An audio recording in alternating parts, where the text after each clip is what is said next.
ಉಗ್ರ ಹಫೀಜ್ ಸಯೀದ್ಗೆ ಡ್ರೋನ್ ಕಣ್ಗಾವಲನ್ನಿಟ್ಟಿದೆ ಪಾಕಿಸ್ತಾನದ ಸೇನೆ.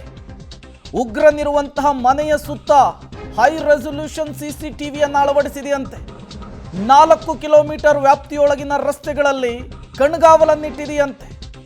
ಉಗ್ರನಿರುವಂತಹ ಕಟ್ಟಡದ ಬಳಿ ನಾಗರಿಕರ ಸಂಚಾರಕ್ಕೆ ಬ್ರೇಕ್, ನೋ ಎಂಟ್ರಿ. ಉಗ್ರ ಹಫೀಜ್ ಸಯೀದ್ನನ್ನ ಯಾವ ರೀತಿ ಇವರು ಕಣ್ಣಲ್ಲಿ ಕಣ್ಣಿಟ್ಟು ಐಷಾರಾಮಿ ಜೀವನದಿಂದ ಈತನನ್ನು ನೋಡ್ಕೊಳಿಸ್ತಾ ಇದ್ದಾರೆ ಅಂಥೇಳಿ. ಈತ ಭಾರತಕ್ಕೆ ಬೇಕಿರುವಂತಹ ಮೋಸ್ಟ್ ವಾಂಟೆಡ್ ಉಗ್ರ ಈತ. ಈಗ ಪಾಕಿಸ್ತಾನದಲ್ಲಿ ವಿಲಾಸಿ ಜೀವನವನ್ನು ನಡೆಸ್ತಾ ಇದ್ದಾನೆ. ಲಾಹೋರ್, ಪಾಕ್ನ ಐಷಾರಾಮಿ ನಗರದಲ್ಲಿ ಒಂದು, ಇಲ್ಲಿ ಜನರಿರುವಂತಹ ಜಾಗದಲ್ಲಿಯೇ ಈತನಿಗೆ ಒಂದು ಪ್ರತ್ಯೇಕ ಮನೆಯನ್ನು ಕಟ್ಟಿಸಿಕೊಂಡು ಆಳೆತ್ತರದ ಕಾಂಪೌಂಡನ್ನು ಕಟ್ಟಿಸಿ CCTV ಕಣ್ಗಾವಲನ್ನಿಟ್ಟು ಸುತ್ತಲೂ ಸೇನೆಯನ್ನಿಟ್ಟು ಈತನಿಗೆ ಭದ್ರತೆಯನ್ನು ಕೊಡಲಾಗಿದೆ. ಮತ್ತಷ್ಟು ಡೀಟೇಲ್ಸನ್ನು ಕೊಡ್ತಾರೆ ಶಬೀರ್, ನೇರ ಸಂಪರ್ಕದಲ್ಲಿ ಜಾಯಿನ್ ಆಗಿದ್ದಾರೆ. ಶಬೀರ್, ಈ ಉಗ್ರನನ್ನ ಬಗ್ಗೆ ಪದೇ ಪದೇ ಭಾರತ ಕೇಳಿದಾಗ ಆರ್ಥಿಕ ಅಪರಾಧದಲ್ಲಿ ಈತ ಬೇಕಾಗಿದ್ದಾನೆ, ಈತನನ್ನು ನಾವು ಜೈಲಿನಲ್ಲಿ ಇಟ್ಟಿದ್ದೇವೆ ಅಂತ ಹೇಳಿ ಪಾಕಿಸ್ತಾನ ಹೇಳ್ತು. ಈಗ ಪಾಕಿಸ್ತಾನದ ನಿಜ ಮುಖ ಮತ್ತೊಮ್ಮೆ ಜಾಗತಿಕ ಮಟ್ಟದಲ್ಲಿ ಅನಾವರಣ ಆಗ್ತಾ ಇದೆ.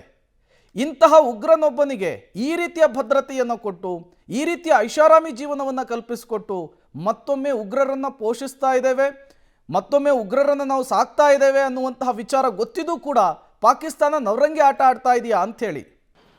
ಪ್ರೇಮ್, ಪಾಕಿಸ್ತಾನದ ಡಬಲ್ ಸ್ಟ್ಯಾಂಡ್ ಇಲ್ಲಿ ಬಹಳ ಸ್ಪಷ್ಟವಾಗಿ ಗೊತ್ತಾಗ್ತಾ ಇರುವಂಥದ್ದು.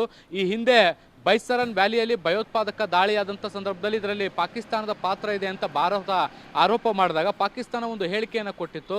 ಈ ರೀತಿಯಾದಂತಹ ಆರೋಪರಹಿತ ಹೇಳಿಕೆಗಳನ್ನು ಕೊಡಬಾರ್ದು, ಪಾಕಿಸ್ತಾನವೂ ಕೂಡ ಭಯೋತ್ಪಾದಕ ಬಾಧಿತ ದೇಶ ಆಗಿರುವಂಥದ್ದು, ಭಯೋತ್ಪಾದಕರಿಂದ ನಾವು ಕೂಡ ಸಮಸ್ಯೆಯನ್ನು ಎದುರಿಸ್ತಾ ಇದ್ದೀವಿ ಅನ್ನುವಂಥ ನಿಟ್ಟಿನಲ್ಲಿ ಒಂದು ಹೇಳಿಕೆಯನ್ನು ಬಿಡುಗಡೆ ಮಾಡುವಂಥ ಕೆಲಸವನ್ನು ಮಾಡಿತ್ತು.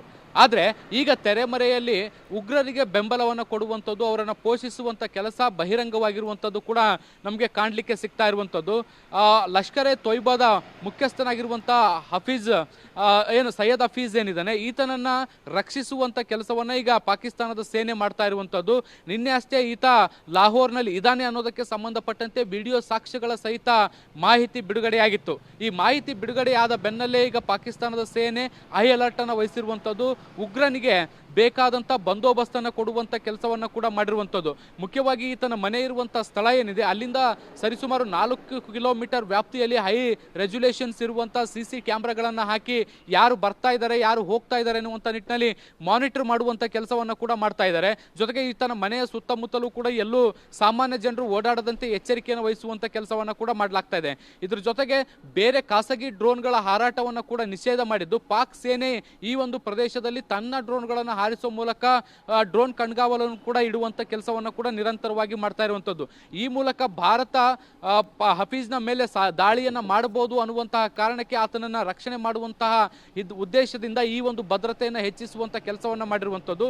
ಈ ಹಿಂದೆ ಆತನಿಗೆ ಏನು ಭದ್ರತೆಯನ್ನು ಕೊಡಲಾಗಿತ್ತು, ಆ ಭದ್ರತೆಯನ್ನು ಈಗ 4 ಪಟ್ಟು ಹೆಚ್ಚು ಮಾಡಿದೆ ಅಂದರೆ ನೀವು ಕೂಡ ಊಹಿಸ್ಕೊಳ್ಳಿ ಆತನಿಗೆ ಯಾವ ಪ್ರಮಾಣದ ಭದ್ರತೆಯನ್ನು ಈಗ ಪಾಕ್ ಸೇನೆ ಕೊಡ್ತಾ ಇದೆ ಅಂತ.